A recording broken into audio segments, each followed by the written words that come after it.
Hello, everyone. Welcome to another office hour. I'm Dr. Claire Moon, and we're going to be talking about astrology.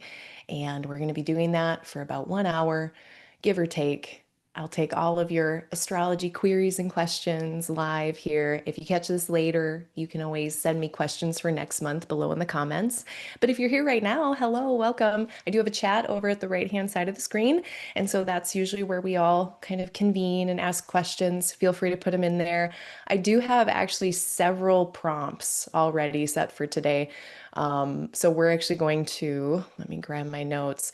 I know first things first, we're going to look at the chart of Moo Deng because it's Moo Deng's birthday today. The baby pygmy hippo of our hearts, the people's princess, Moo Deng. So I'm wearing my Sailor Moo Deng shirt today. I am Claire Moon, and we're going to talk about the People's Princess's chart. And I'm really excited to do that. And then after that, we're going to look at putting Saturn angularly in elections. So we'll talk about that and how or if to do that. And then we're going to talk about cadent planets, planets in cadent houses like the 12th, 6th, 2nd, or no, sorry, 3rd or ninth. And we're going to talk a little bit just briefly about Mars and the South Node, Ketu. So we're going to talk about them. I think that's it. I think those are all of my things that we're going to talk about. And then, of course, interspersed whatever y'all have today that you've brought. Of course, that's also welcome. So let me get the screen up here and we can look at the sky, can look at Moo Deng's chart. So I guess let me just give a lay of the land. So here's my normal astrology software. And I'm going to pull up now the chart of Moo Deng. Now we do not have a timed chart. It's really hard to time animal births. If you have like a pet or anything where you know their birth time, that is a very lucky thing. So I don't have that today. So I have just set that for noon. But July 10th, 2024 was when they were born. And so I've got the sun up at the top of the sky as it is around noon in Sriracha, Thailand. And I have a few things to note. Let me make sure. So I don't need my little pen here. The first thing that I noticed, for those of you who don't know, I guess I probably should have pulled up some kind of photos of them. You can Google them. Their name is right here, Moodeng. It means bouncing pork or bouncing pig, however you wanna. I prefer bouncing pig, of course, but you can Google her. She's adorable. She's known for being kind of spicy. She's a spicy little lady. And the first thing that I noticed when I pulled up this chart was that they have a Mars-Uranus conjunction within 4 degrees in Taurus, which Taurus itself, the bull, right? We've got these four-hooved creatures often represented by planets in Taurus. And here we've got in this four kind of bi or quadrupedal animal of a bull, we've got a hippo. It's pretty close, similar in how they lumber and move slowly. And then we've got a planet of action, Mars, and then Uranus, a planet of sudden things. So sudden action of this four-legged creature who's lumbering along, but all of a sudden very swiftly. So if you've seen her move, she can move quick. So yeah, I think that's very Mars Uranus. She did make quite a shock. Like I know we had Fiona. I know, like we've had other hippos. We have Poppy now, another baby pygmy hippo that is adorable, that has captured our hearts. But I don't know, it's been a while. And I think the other thing that really captured us with Moo Deng, I noticed this Venus Neptune trine. So again, we don't know what houses we're working with. We can't really, let's just pretend like the houses aren't here. We can't really be that specific, but we can still work with the planetary aspects. And when we get Venus and Neptune together, we get things that are very dreamy, glamorous, beautiful. And I specifically remember, I don't know what this was from. I want to say it was on the Olympics opening ceremony when Snoop Dogg was broadcasting for that, which was itself like very funny. But they showed Snoop Dogg a picture of Moo Deng, and even Snoop Dogg was like, "That's a pretty hippo. Like, that's a very pretty hippo." And I was like, "She is a very pretty hippo." So, maybe that's our Venus Neptune trine coming together. And it's a Venus in Cancer. I mean, there's such like a sweetness and joy and caring and nurturing and all of these things. And it really does like there's an easy connection in the heart when we see Venus in Cancer, and then, with Neptune, it just opens it wide. So very like sweet kind of reception of this creature. Everyone really loves her. And I think that part of that is helped along by the Neptune and Venus trine. And that is what is cradling this spiciness. So the spiciness isn't as much disruptive as it is adorable. So she's captured our hearts and minds with her spicy little swift jaunts across her enclosure, with jumping upon her food bowl. So I hope, in light of this day of our people's princess, I hope everyone is moisturized, hydrated. Make sure you've done those things. Make sure you eat a fruit or a vegetable if you're so blessed to be able to do that, um, in honor of the people's princess. So that's what I have for Mudang. Those were my main thoughts. That was it. I didn't have much, but I'm gonna move on to my next topic. So one moment. And I think I wanted to cover Mars and uh, the South Node being in Virgo right now. There's a few kind of quicker answers to some of the questions, and then the cadent discussion is going to take the longest, so I'll do that last. But yeah, I had gotten a message from a dear listener about they've been noticing quite a bit of suffering going on with Virgo and Mars, and specifically Ketu being there. And the reason why we were kind of thinking about, okay, well, there's suffering. A lot of things in astrology could speak about that. Um, it doesn't have to be Mars, it doesn't have to be South Node. But right now, if I look in the sky and I look, well, where are there difficulties? I'm going to be looking at Saturn and I'm going to be looking at Mars. Right now, Venus is fine. They've gotten past Uranus. They're not retrograde. Jupiter's doing great. They're becoming visible. So they're fine. But if I'm looking for trouble, usually I'm looking at Mars or Saturn. And, also Pluto, of course, maybe the outers, but I'm just going to focus on Mars and Saturn here. But then the word came up in one of these instances, there was an illness where there was some purging that was happening. Unfortunately, some gastrointestinal release, if you will. So we had that going on, and that is a classic South Node kind of releasing, letting go. And with tummy troubles, Virgo, classic tummy kind of indications there. We also can look at Cancer for the stomach, breast, stomach, tummy area in the torso. But a lot of times, like especially the digestive tract, the gastrointestinal system, that comes up with Virgo a lot. So some signs are pointing that, maybe some trouble in the sky could be due for some of these people that I've been alerted about. Maybe this is about Mars and Ketu and Virgo. And so let's bookend it. When might this be over? Or when might this be the most intense so we can know to take care of ourselves if there's kind of this inflammatory nature of Mars, or difficult nature in terms of like conflict sometimes with Mars. I'm like, okay, let's gird our loins, take care of ourselves extra through July. And then, once we get to the end of Virgo, usually I'd be like, okay, things are going to get a little bit better. We're not going to have as much of these, maybe insults or inflammations from Mars and Virgo. but then they do have to do an opposition with Saturn in this particular case this year at this time. So, let's hang in there in terms of like the Mars Ketu things until what's the day? Until August 6th. Okay. At least until August 6th. But I'm going to extend that a little bit.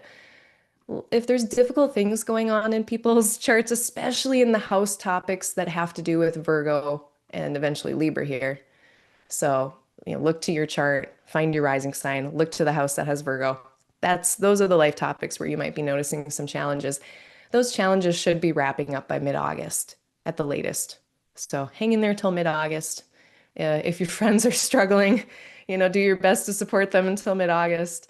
But that was one of the things I was having suspicions about as what might be the pattern, the reflection in the sky of what is happening down here that's difficult. So that's the thing in the sky that's difficult right now. Now, one thing with Mars and Ketu symbolically, like I've just been saying, it's difficult, it's challenging. Well, what about it? And I've alluded a bit to like inflammations, insults, conflict, Mars, injury, illness, especially like acute illness or acute injury. All of Mars can be all of those things. With the South Node, it can be like also a loss of that martial vitality. It can be a decreasing in that Mars energy or a decreasing in Mars's motivation. So it can be those things too, which also don't feel very good. It can just feel kind of tired and not enthused, not super stoked to be doing things. So again, it's a lot of July. I know that a lot of us were very excited to have Jupiter in Cancer, but we do have to deal with some other things going on in the sky, namely Mars and Ketu, and then eventually Mars running into Saturn early August. So I did mention it in my last forecast that is somewhere on my channel. I mentioned a bit about this at the end of the July forecast to kind of get us ready for early August. But yeah, I'll talk about it again in my next forecast. So that's that question. Thank you for that. And I hope everything hope everything feels better with you and your friends very soon. Let me just see. I think I'm kind of just a talking head tonight. There might be some viewers. If you're here, let me know. If you're here in the chat, let me know. At least if I know I need to check the chat every once in a while. Otherwise, I'm just going to keep charging along on my list of things. So we covered the difficulties. We covered our dear Moo Deng. I think the next easiest thing is to discuss this question of Saturn being angular in an election in a day chart, because I would never allow it in a night chart. So just to be frank, I got this question from two people actually that were wondering about, when you're choosing the best time to do something astrologically, that's an election, and creating an electional chart, trying to find the best time to do something. Part of that is finding the strongest planets in the chart and really emphasizing them, and also de-emphasizing the difficult planets or the difficult things in the chart. So there are kind of two angles we're taking. And then thirdly, we also want that electional chart to fit whatever we're doing, like the topics that we're doing. We want those specific areas of the chart or the planets that are in charge of those topics to also be doing really well. And there's all these other nuances with the type of rising sign you choose and how that imparts influence on the outcome of that thing. So all to say, right now we're just talking about placing Saturn somewhere, because usually what we're trying to do with an election is keep Mars and Saturn out of the angles. So first and foremost, and P.S., I've learned all of this from Chris Brennan, so you can go look at his stuff on the Hellenistic Astrology School and learn where I learned. But one of the rules, we don't want malefics in angular houses in general. So ideally, no, keep them succedent, or keep them even better, cadent. Keep them falling away from the angles. So that's thing one. But let's say that, like in one example, Like this has been coming up lately with Cancer rising elections, where we've got, let's say we've got a day chart. Let me actually go back a couple weeks. That'll illustrate it a little better. So we've got a day chart. So then, okay, day chart, Saturn is not quite as difficult. There are more surmountable challenges, or they're not deal breakers, versus I would never in a day chart have Mars, anywhere. Um, but we also need to pay attention not only to the house that we're looking at, but in this case also the angle by degree.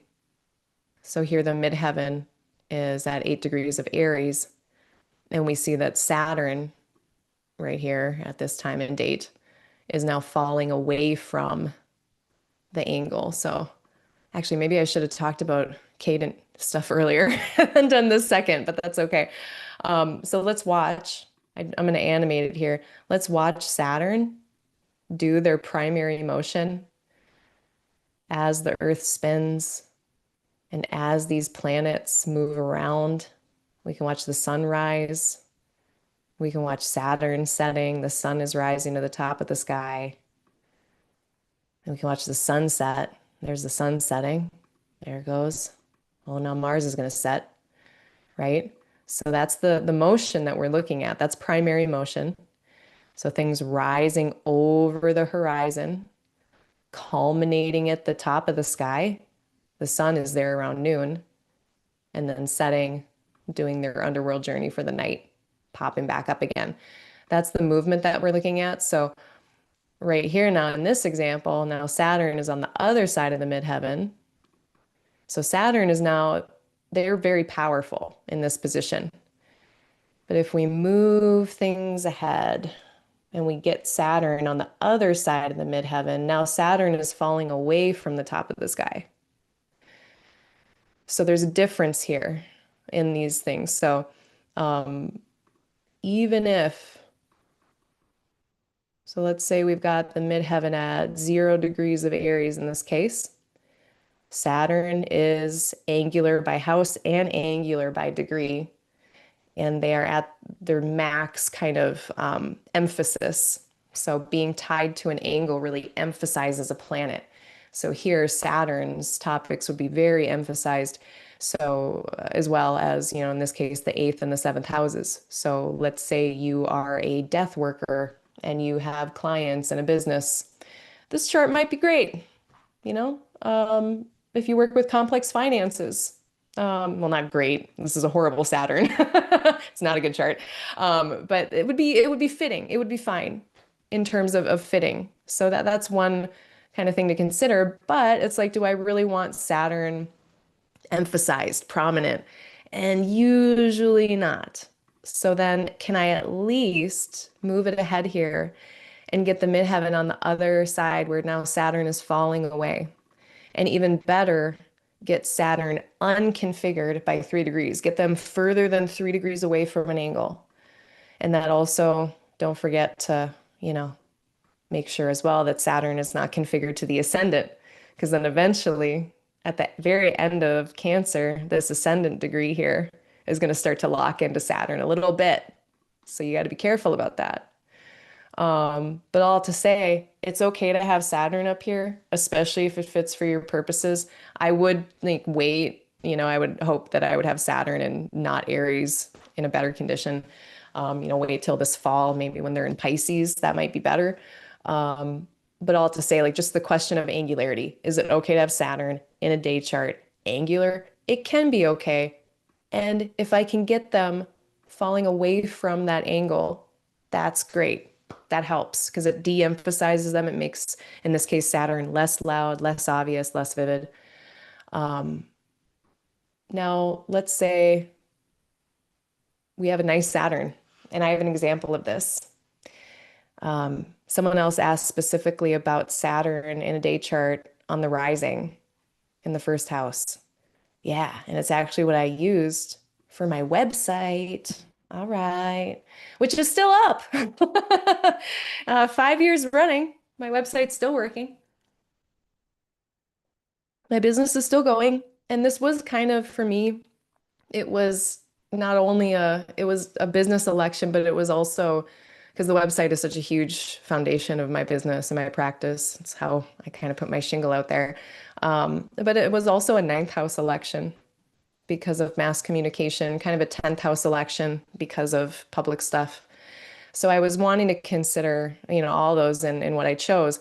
I did not come up with this election. This is actually one of those patented astrology podcast monthly elections that Lisa and Chris so graciously give to us every month. This was one of them back then. And I was like, ooh, don't mind if I do. So this was one of theirs. And I kind of I tuned it slightly to my key, of Madison, Wisconsin I wanted to make sure the midheaven was configured to Venus within 3 degrees. That was cool. Now here's the thing, like I have Saturn in the first house. It has to be a day chart, of course. It's really nice if there can be benefics that are kind of holding and cradling and supporting the malefic because it softens them a lot in their presentation. So if you can have benefics around, that's great. But yeah, be sure if you're choosing something like this is a slow chart. Like this is a commitment. This is me saying I'm going to do this for many years.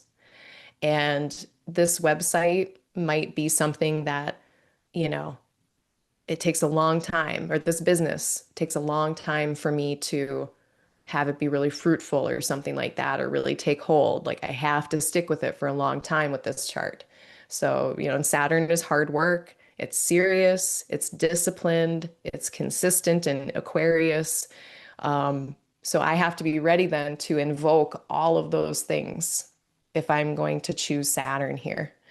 So, when Saturn is doing really good. And two, if you're a night chart, like as a person, I might have a little trepidation. Like if you yourself are a day chart, I would be more likely to use Saturn like this. I'm a little leery of it. If I were like a night chart, I might not be messing around with Saturn as much. I might wait more for like a Mars in Capricorn or a Mars in Scorpio election for me then, as like the equivalent version of what I'm talking about. But in any event, yeah, be ready to take on whatever, like, okay, what is it to have successful Saturn? They are in charge of stuff, they have responsibilities, they have duties, obligations. Like it's not like fun.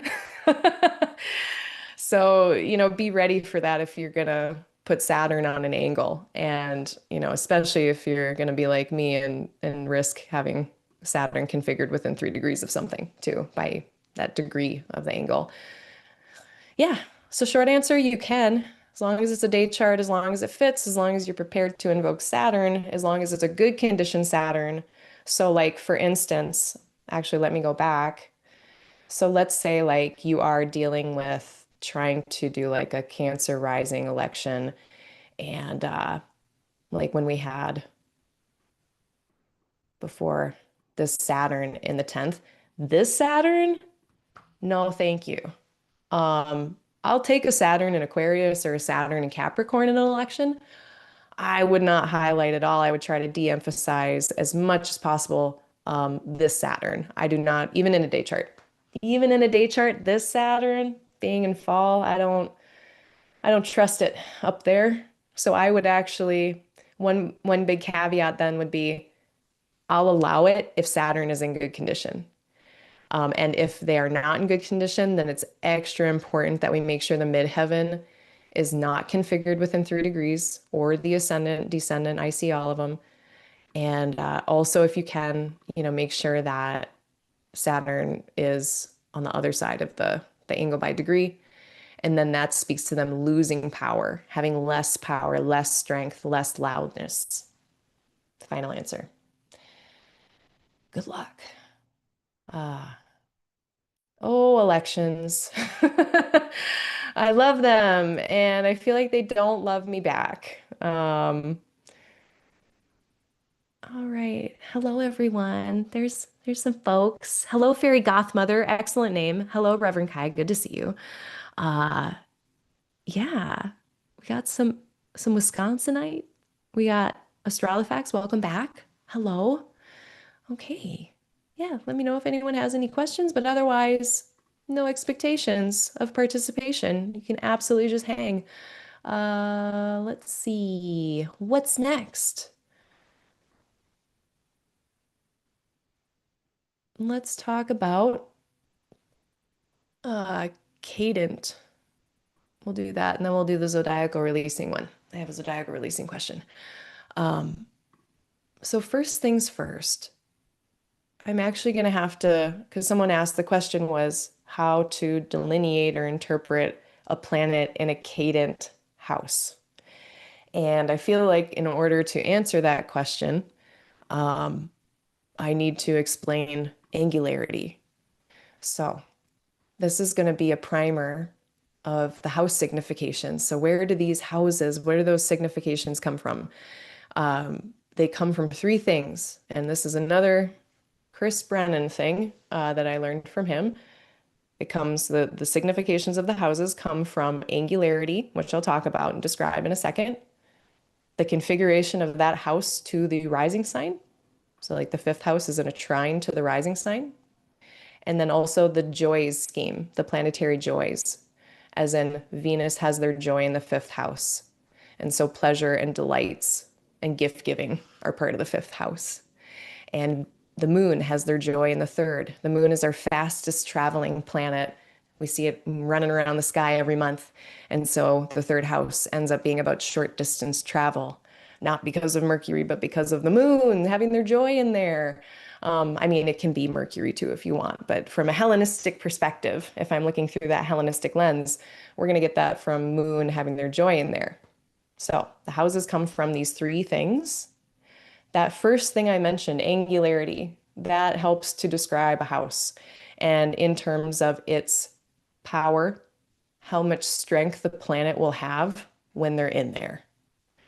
So in the first house, planets are going to be the most highly powered in the first, the fourth, the seventh, and the 10th. These are the most highly energetic houses. Um, the angles by degree. And sometimes I hear it also to describe houses, this Greek word krematistikos, which means advantageous, profitable, um, and profitable was seen. And this is actually in Demetra George, Ancient Astrology, Volume 2. This is actually page, all this is on page, if you have this book, 616, 615 through page 620-ish. It's chapter 62 of Demetra George. It's a really beautiful explanation of all of this. I reviewed it today to get ready. Um, but we've got krematistikos, very powerful, potent, advantageous, profitable. But when they were talking about the word profitable, I mean, they really were talking about like, yeah, to do material world stuff, to do business in the world, to get your mail taken care of for the day, to get your clothes washed, all these things. Like we need energy to do that. And the first, fourth, seventh, and 10th are these places that speak to that kind of energy. Versus kind of the opposite end of that energetic spectrum would be the cadent houses, which are they're what come after the angle. So for the instance, the first house, the 12th, the cadent 12th house comes afterwards in terms of this primary motion. So I should have talked about this one first. So again, just to watch the wheel go around, the planets go around, this primary motion, planets and signs, they come into the first house and then they come into the 12th. So Taurus is in the first, then they're in the 12th. Gemini's in the first, and then they're in the 12th. So there's that falling away motion. This is opposite direction than the direction the planets go in, secondary motion. So they have not a lot of energy, not advantageous, disadvantageous, acrematistikos. These are places where planets have to work harder to do what they want to do. They're not enlivened and invigorated. They're de-energized in a way. And now that's very in a vacuum. I'm going to come to the part about looking at mitigations and the rest of the chart to bring in like, well, what do you do with a planet that's in a Cadent place then if they're struggling in some ways? And then what's in between, just to round it out, it is a triad. There's three of them. It's what leads up to the angle. So the second, 11th, 8th, and 5th, these are called succeedent houses. They are what eventually will succeed into the peaking, what they'll take over in the 10th. So there's this idea of what comes after. No, actually look in this book because she's saying a lot better than I am.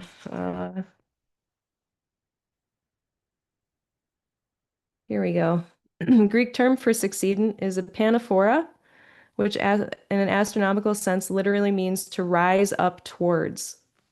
In this context, each succeedent house rises up towards the peak of the adjacent angular house. This is page 617 of that volume 2. Succeedent sometimes is translated as post-ascension. Latin astrologers are the ones who translated the term epanaphora into succeedens. So that's where that came from, was that translation from Latin or into Latin. But then in between, we had Arabic astrologers calling those houses Ma Wali Watada, which is very close literal translation of the Greek, meaning what follows borders upon a stake. And the angular houses were often called stakes or pivots, like a tent stake. So again, their way of saying it was what follows borders upon a stake, what's next to. So it literally is just very descriptive. The word succeedent is descriptive of what it is. Cadent, falling away from. And Demetra, again, has a lot of those other translated words that all kind of speak to that falling down or away from or something like that with the cadent nature of a place. So now that we got all that settled and figured out that there are these three different ones and there's a different type of energy to these places or amount of energy that a planet has in these places, how I would interpret that. So let's take I want a planet in the sixth. How about this beautiful, let's pretend we got this beautiful Jupiter in Cancer in the sixth house, because that's interesting because Jupiter is doing very well condition-wise, essential dignity-wise. They're very happy in Cancer and very well supported there. But in the sixth, they might have to work a bit harder to express what they want to express. So Jupiter is faith and hope. So imagine in the place of labor and toil, trying to maintain faith and hope in a Sisyphean kind of place, being like, let's just keep going, that's tough. So yeah, Jupiter absolutely is able to have faith and hope, but in the sixth, it is challenged in some ways. This person might not be able to feel or appreciate this kind of juicy Jupiter, maybe as strongly in general in the sense of the whole chart, but maybe they really do feel into this Jupiter in Cancer when they're in doing service work or at their day job or caring for animals or loved ones. Then they're really easily able to see this Jupiter in Cancer. It's not like it's not doing stuff. But again, the amount of energy is a little bit less here. And it's like what Jupiter's trying to do, it's not leading to something that is advantageous, and it's not necessarily leading to something that's like profitable. And this is where a really important nuance comes in. And again, I think this is closer to like page 619 in that same part of Demetra's book. And yeah, this is really like getting into more cultural stuff. But if we think about what's profitable, material world actions leading to material world outcomes. And then we can also realize that there's a whole spiritual kind of internal space and world, and that the things that are successful and profitable in that world do not always translate to the material world. And that's where these cadent houses came in too. And we have the word metacosmios houses, places, the metacosmios places. Adam Allenboss talks about them a lot too. I've heard him mention them. And it is these places that are more in between worlds, in between realms, in between tasks. These places get involved with travel a lot as well. But yeah, they're more inclined toward if there are going to be things that are, maybe more profitable or advantageous here, if I'm stealing those words, it's going to be more like spiritual, internal, not necessarily apparent in like a physical, material way. So that's another way of thinking about it is just material world versus immaterial world, how these planets are doing their work and how that's being manifest and how successfully. We can also just know that, yeah, in this case, Jupiter's doing great, but they might have to work extra hard to manifest what they want to do. And there are a bunch of other things to consider in terms of, I wonder if we can, I don't know if I can make, maybe I can. Yeah, I can. Actually, no, I can't. Let's pretend, let's pretend like the midheaven is right here at 7 degrees of Scorpio. It would be within that 3 degree range of configuration. And any planet in the sixth house that is within 3 degrees configured to the midheaven, IC axes, that it almost like it sends them an energetic lifeline and it sends them something that helps to kind of pull them up and out of that lack of energy space. It enlivens and invigorates that planet much more. And then they would become more tied into that material world stuff a bit more. So it really depends. And then I guess the last point, more nuance, would be if there's a planet in a Cadent place, like let's say, oh, let's switch it around. Let's say we've got uh,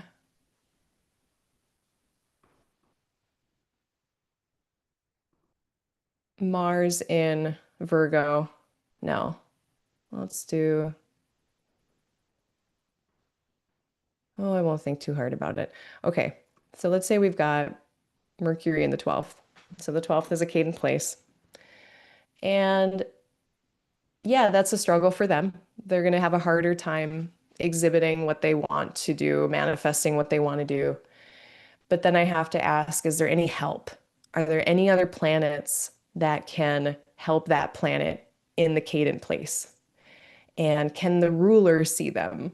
Can their own sign ruler see them? So in this case, like Venus can see and help out Mercury.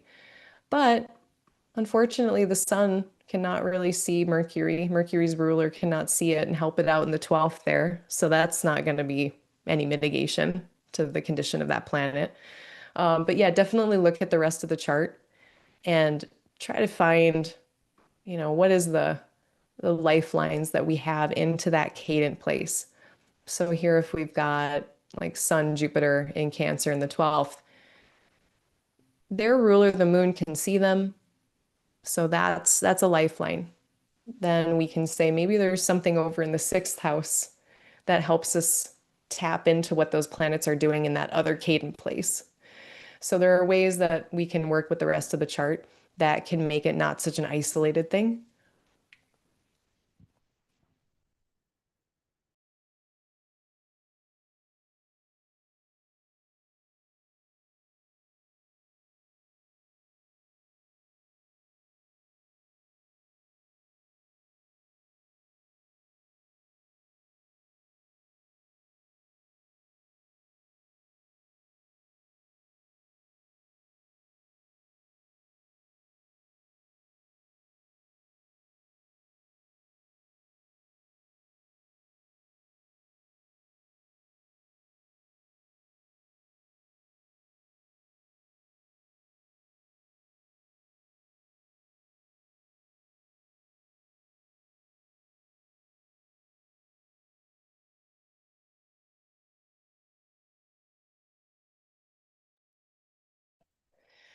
Okay, I'm okay. Sorry, I totally just choked on my water. Um, I just gotta say, I am Saturn, and Saturn in my third in Aries, I don't like it. I'm like struggling. I feel like I can't do anything right. Like even like drinking water. Woo, I'm okay. But I guess my last point here, I was trying to get to this, but the key word here is counteraction. What is the counteraction? Um, if you see a planet in a cadent place, this is it. This is the example I was looking for. Um, so yeah, like if you see a planet in a cadent place, we don't love it. I don't love this for this Venus. But what is that planet? What is their ruler doing? And how are they doing? And does that improve their condition? That is going to matter. So in this case, you got Mercury, who's doing actually, I mean, they're slow, but they're able to see Venus again, help out. It's not the best though. So just be sure you're looking for these things and just to look for mitigations, potential loopholes, things that can improve or help out that planet that's in the Cadent place. Look for benefics that are connected with that planet in the Cadent place, and look for the moon and if the moon is connected to that planet in the Cadent place. And hell, the chart ruler. Throw that in there too. So benefics, moon, chart ruler. Can any of those see that planet in the Cadent place? That's going to help them out a lot, probably. Can lift them up out of that lack of energetic space or having to work harder against like a current of sorts. Um, yeah, it is kind of like swimming against the current of a river. That's what it feels like because they're moving away from this energetic source. They're kind of being pulled away. Um, what kind of lifelines can we send them? I think that's it. I think that's it about cadency. Uh, yeah, I mean, I have my Mercury in the 12th. They're, if that explains a lot to people. Oh gosh. So let me see. I'm going to catch up on this chat for a second. Thank you for your patience, everyone, while I was having technical difficulties there. Uh, and PS2, I know I've said this before, but you need not be present for me to answer a question. Like I'll mention it and you can catch it later. So you totally don't have to be here in person for me to answer something. But I, of course, appreciate if you are. Uh, all right, Astrolofax. Which thing move opposite motion of the planets? Oh, sorry, Astrolofax. I was just talking about the primary direction and secondary, primary motion, sorry, and secondary motion. So the primary motion is the Earth spinning. So every hour, every 2 hours, a sign rises over the eastern horizon. Planets rise over the eastern horizon. That's primary motion. That is in the apparent opposite direction because that's going this way, that motion, versus the planets in secondary motion moving around in the other direction in zodiacal order. So there's kind of these two separate directions that are happening. That's what I was referring to. Just trying to explain angularity.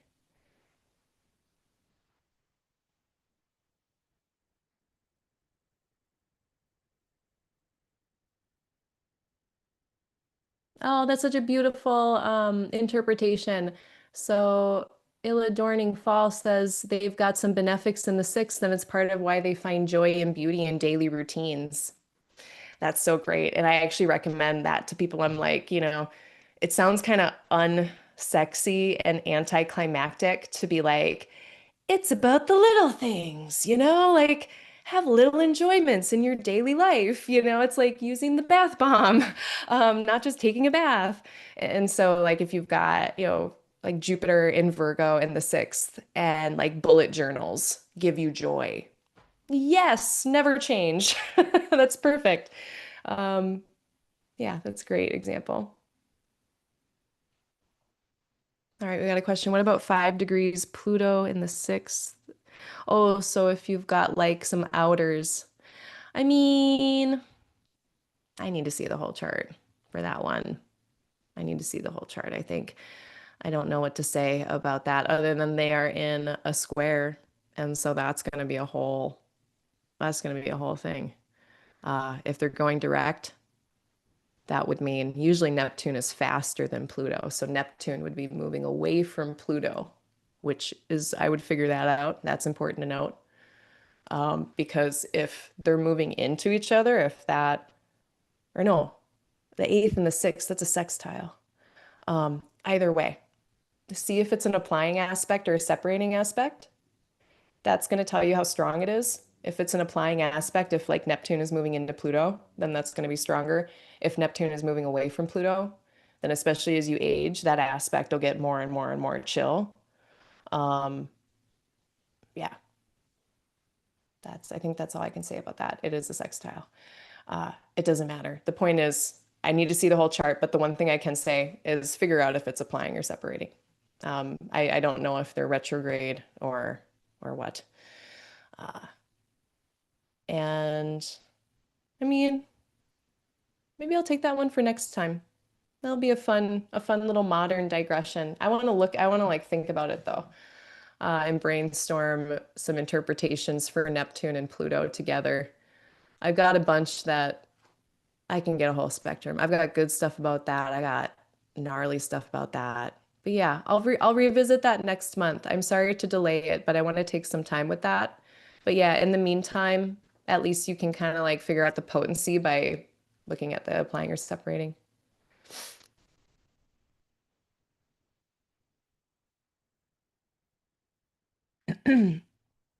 Alma asks, what if neither the ruler nor any of the triplicity rulers of the seventh house can see the seventh house? Can you still have a successful relationship? Um, can the exaltation ruler see? Can benefics see? I would look at that. Uh, yeah, yeah. Because like it is important, of course, if the ruler can see. If they can't, that is a challenge. And then you have to rely on other planets to make connections in other areas of life to kind of work together in order to help this other area of life. Um, but yeah, see if benefics can aspect it in any way. Uh, and that would be, yeah, the other piece of information I would need. And then the question of can you still have success in relationships? Yeah, I would need to see the whole chart for sure on that one. But at least check too if benefics can see, because that will help. And then like let's say you got nothing, maybe like Mercury can see it. Well, what does Mercury rule? Does Mercury rule your third house? Can Mercury see like the seventh and the third? Then maybe you can get introduced to someone from a friend or through a sibling or a cousin or something. So, you know, there can be other little connections. But yeah, sometimes we get down to some slim pickings, like, all right, who's left here to help out this stuff in my chart? And I'm one of those people that I've got a really gnarly romantic situation in my chart. It's not good. But I do have some benefics that can see, and they're the only thing that has helped pretty much. So, yeah, it can make a big difference. Let's see. And I think you, Alma, I think you had a different question too. Someone had a question about zodiacal releasing. Uh,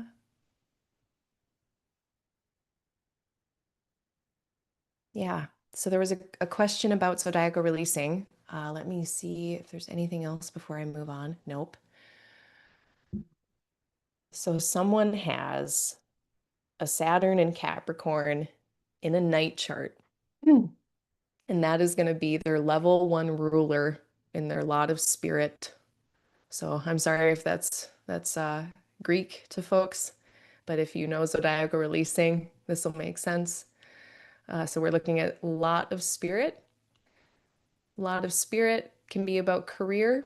It can also, we can widen it and say that the lot of spirit can also describe um, our general life trajectory. Insofar as our will, our spirit, it carries us places. We respond to life, we respond to fate in certain ways. So a lot of fortune is like more of that material fate, health, wealth, the hand that you're dealt. The lot of spirit speaks more, I think, to our spirit and our will and where that carries us. And a lot of times it carries us into a career of some kind. but it is generally just life trajectory as well. Um, so that's the thing one to know. I guess thing two to know is so in a night chart, Saturn is tough. And when we have like a Saturn in Capricorn, I mean, that's a really well conditioned Saturn. So then you're going to see the best and the worst of that planet. You're going to see Saturn being great structure, discipline, responsibility, taking accountability, all of those beautiful traits.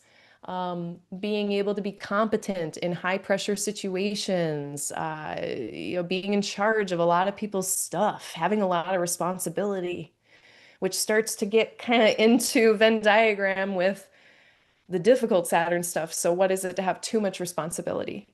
What is it to then, okay, the difficult stuff, delays, challenges, loss, death? Not to scare anyone, but loss is one of those, or that is a loss. Um, Saturn is all kinds of difficult challenges or just long-standing challenges, things that are just hard for a long time. So they're also that. And when Saturn is really successful, it's like, okay, you're very successful. You have a lot of responsibility. There's a lot of weighing on your shoulders, and that can be heavy. So, that I would expect. I do think we can get into the weeds with zodiacal releasing and look at that planet in your birth chart and be like, when that planet gets activated in your birth chart based on its condition, not just Saturn, but your Saturn. If it's a essential dignity, well-conditioned Saturn, then I actually have a little bit of hope that it's not going to be the worst. Like it's not a Saturn in Aries. I would be more concerned, the most concerned, if it was that getting activated or something, or a Saturn in Cancer, an unhappy Saturn. Um, that being said, I mean, so the question is my career doomed? No, I don't think your career is doomed, but I would be very judicious and thoughtful and careful about the responsibilities you take on. Make sure it doesn't get too heavy. Maybe you become like a high liability professional that could get sued for stuff. Like when I was a pharmacist, it's like I was not allowed to make a mistake because it's like could be injurious to someone, injurious or worse, or I could get sued. So like that's Saturn. That's Saturn being big Saturn. So yeah, decide kind of to the best of your ability what you can do with that. Saturn is things that are outside of our control sometimes. I think before we had Pluto doing that, there's a lot of times Saturn, just like barriers, things put up that we have to navigate. Uh, so that's the vibe. The other big thing to note too is where are the benefics? Do you have benefics in the cardinal signs? Because if you got Saturn rocking in Capricorn and you've got like a Jupiter or like I don't know, let's say you got like a Venus in Libra or something, then you're going to get the best and the worst at the same time. It's the best of times, it's the worst of times. You're going to have favorable and unfavorable things happening at the same time. So, that I forgot to ask you that. I thought about that question like 4 hours ago, and I didn't have time to ask you and get that response. I should have asked you where are the benefics are they in cardinal signs, because then that's going to soften that time frame for you a lot as well. The other question I wanted to ask that I forgot to was, is it a peak period? Because if it is not a peak period, then my threat level goes down because that's not the loudest. Like, yeah, it's hard, but it's not like the biggest headline in your life. Versus if it's a peak period, then it's like, oh, you started a business and it's all consuming and it's very hard. Like, that might be, more like if it's a peak period, then this whole thing is just going to be more loud and apparent. Um, so yeah, not doomed, but like it depends. And this is, yeah, I mean, I would love to see the whole chart because there's some other things to note. Let me see if I had any other notes on that I missed. Yeah, in general life trajectory, maybe your career is fine. Your career's going great, but maybe like in general, there's other hard stuff that's going on. No one is exempt from difficulties. It's just how much and of what variety. And so, maybe your career is not doomed, but you might also be juggling some other responsibilities, duties, obligations in your life. So, then that goes back to that practical advice going into that time of be judicious as much as possible about what you take on so that it doesn't get too heavy. Um, and last thing, uh, and this is more of a reflection question than for, anyone. Like if you're looking at like, okay, this planet is looking kind of tough and it's being activated, and what is it going to do? Try to think back and notice if you can, what have they done so far? Have you noticed them doing things in your chart? Like, have you noticed Saturn being rejections, delays, difficulties? And then you can say, okay, that's what Saturn does. That's what my Saturn does. And you can know that's more of what you can expect when they get activated on this level. Um, and then last thing, if we zoom out, like, so you got zodiacal releasing, right? That's one thread in the rope. So the Greco-Roman kind of myth of the three fates weaving this rope of fate and like trimming the measuring and trimming the lengths of the rope. This rope of fate has many threads. And so transits is one thread, secondary progressions is another thread, zodiacal releasing is another thread, decennials is another thread that no one ever talks about. I rarely do decennials. I should do them more. They're very cool. It's a whole nother layer. So we've got all these threads. And so if your zodiacal releasing stuff looks gnarly, look at some of these other threads though, too, and make sure like, because decennials could be fine. And then you got to mix that together and kind of make it into a cumulative thing. So hopefully that helps. I think that was all the questions for today. I'm pretty sure. Which is great because it kept me from flapping my jaw about stuff that I probably don't need to be talking about. Hello, Easy. Hello. Nice to see you. Okay.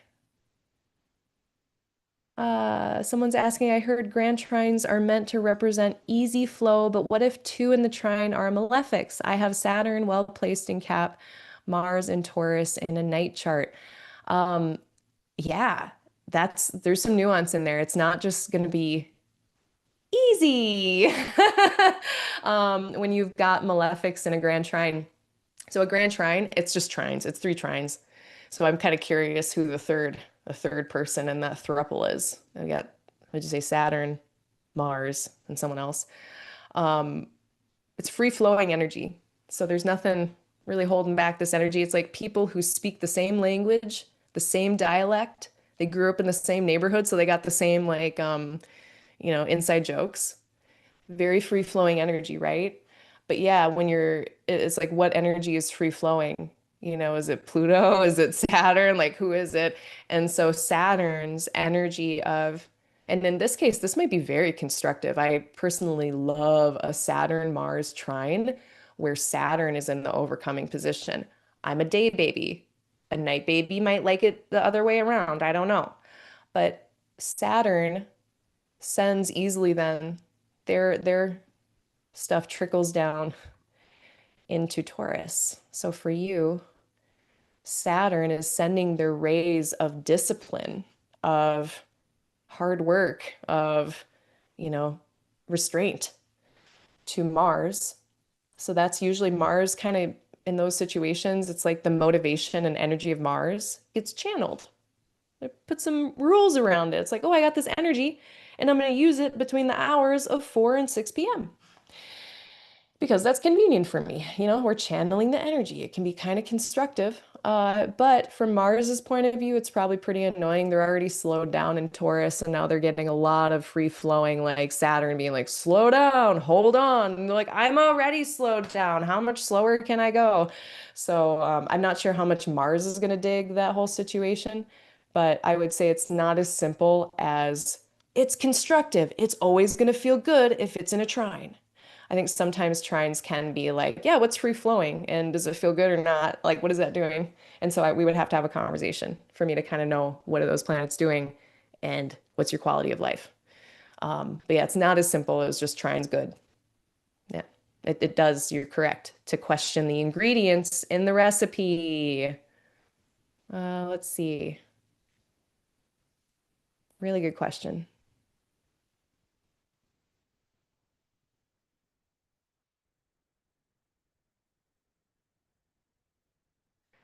Let's see here. I can add that one. I'm gonna add that one for next time. South node in the seventh. We can just look at the nodes across the first and the seventh. That'll be a fun little exercise. I'll try to dig up. I've definitely waxed about the nodes. I've talked about the nodes sometimes. So if I can find some older info, sometimes I can find it, sometimes I can't. I will also link that, but I'll do that one for next month. So saying thanks for that. And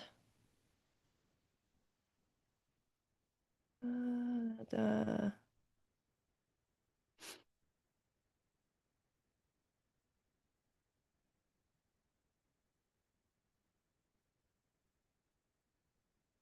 okay, so the zodiacal releasing question. Oh no, I don't know if this has to do with that. I have best of times, worst of times. Yeah. Okay. I think if you're referring to the zodiacal releasing question, yeah, it's just very important. Malefics, benefics in what modality? Where are they? And modality means that cardinal, fixed, or mutable signs. For looking at the quality of the time, because zodiacal releasing, we can basically answer two types of questions. One is how busy, meaningful, active is a chunk of time going to be in terms of certain topics? How many busy, meaningful, active things are going to happen during that time? The second question is the quality of the time. Is it favorable, unfavorable, or a mixture of both? So those are and then again, we can get further into the weeds and start to be like, well, what's the condition of your Saturn that's being activated in this level one period? And then that's kind of my first priority is those first two questions, the busyness and so like peak periods and the quality of it, looking at the malefics, benefics, and which modality.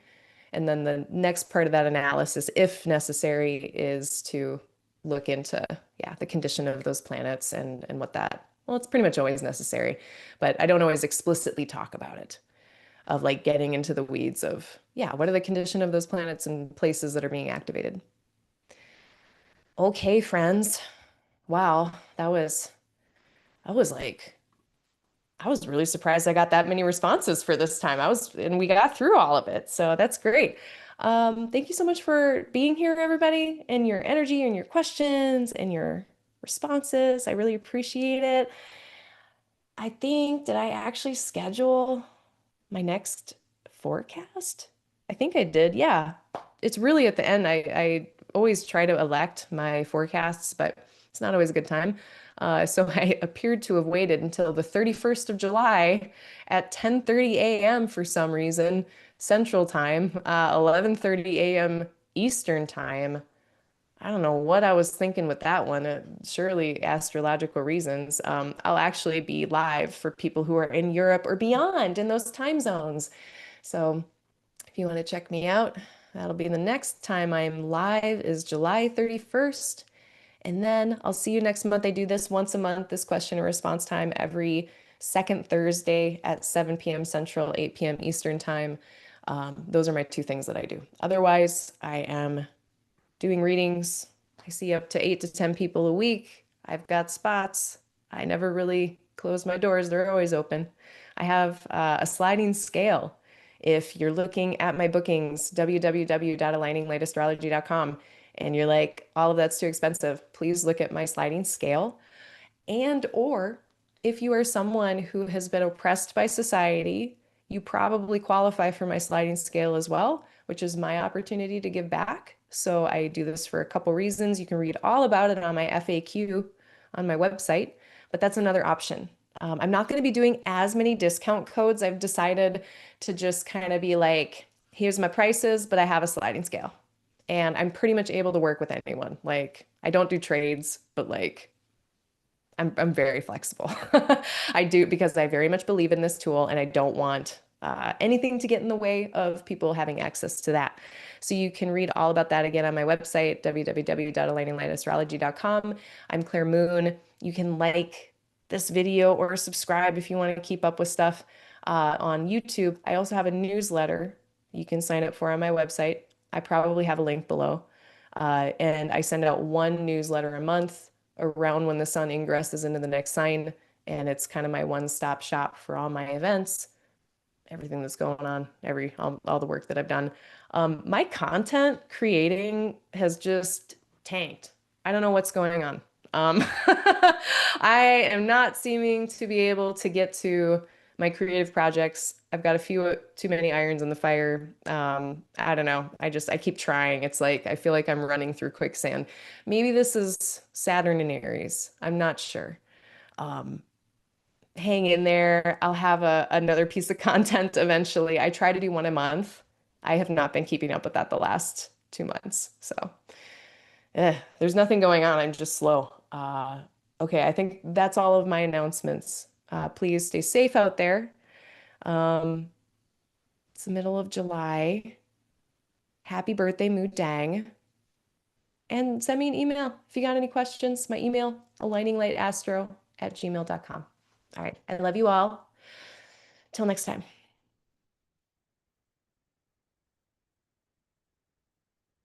Oh, hold on. No, sorry. I'm not leaving. There's another question if you're still here. Oh my gosh, I'm like everyone's mom. Hold on, I've got one more thing. I have Jupiter and Cancer's. A couple more questions. Is it cool? Is it a cool down period? Oh, I don't know what that means. I need to see the whole chart, Alma. I need to see the whole chart on that one. Yeah, sorry. And can I ask a question about timing and horary? Does the chart itself tell when to use symbolic timing? 1 = 1 day. Oh my gosh. I don't know. We are in the same exact situation. I am learning that right now. That's like I have audited Chris Brennan's horary course, his old one. I am now currently working through the new horary course that he did with Rob Bailey, and I have not yet. I see the video, I see it about timing, but I haven't gotten to it yet. So I have no idea. That's one of the reasons I'm taking this course is because it's maddening to me that I can't time stuff with horary. Because if you ask a question of like, will it happen, won't it happen? A lot of times we want to say, well, okay, it will happen, but when will it happen? That is a natural next question. Um, I don't know. I'm not even gonna try to answer it. I kind of have like some things that I've heard, but I'm not ready to teach it at all. So I'm not gonna open my mouth. Been getting myself in trouble lately. I'll let you know as soon as I know. But also like, yeah, I guess DM me. Okay, thanks everybody. I think that's it. No, it's totally fine. I'm glad I caught it. Oh, last thing. Okay, I'm just gonna talk about myself for a second. So people know what's going on with me. I'm fine, but like, guys, I've been, I'm Saturn. I'm Aquarius rising. This Saturn Neptune in Aries business. Like, I'm struggling to do things in general, to do them correctly, to do them well, a little more than normal. And ever since Uranus got on, it's on my IC. Uranus is on my IC. When Uranus went into Gemini, I was camping. I was in the middle of the woods. I was not sleeping at all. There was no sleep happening. Raccoons stole my bread. Rookie mistake. All my bread got stolen by the raccoons. So like most of my culinary plans were ruined. It has been the most hectic, like, what day is it? It's July 10th. This started on the 7th. This has been the craziest 72 hours I've had in a minute. Like, I'm so tired. Um, I hope that this isn't like this the whole time. But everyone be chill with me for like a week. I need time to catch up on stuff on emails. If I'm slow to respond, it's because I'm catching up. But I think after this weekend, I'm gonna be a little bit more, yeah, have my shit together. Um, but all to say, I don't lately, and like I can tell, and I don't want to blame the astrology and be like, oh, it's because Mercury's retrograde. Like, but it's more like this is a reflection. There is something I'm struggling in minor ways. It's not nothing to worry about. It's just normal life stuff. But man, I can tell these transits are transiting. The astrology is astrology. Yeah. So have patience with me. Thank you so much. And yeah, I'll see you next time. I'll see you on July 31st. And then I will see you also August 2nd Thursday. Till then, love you all. Have a good rest of your month.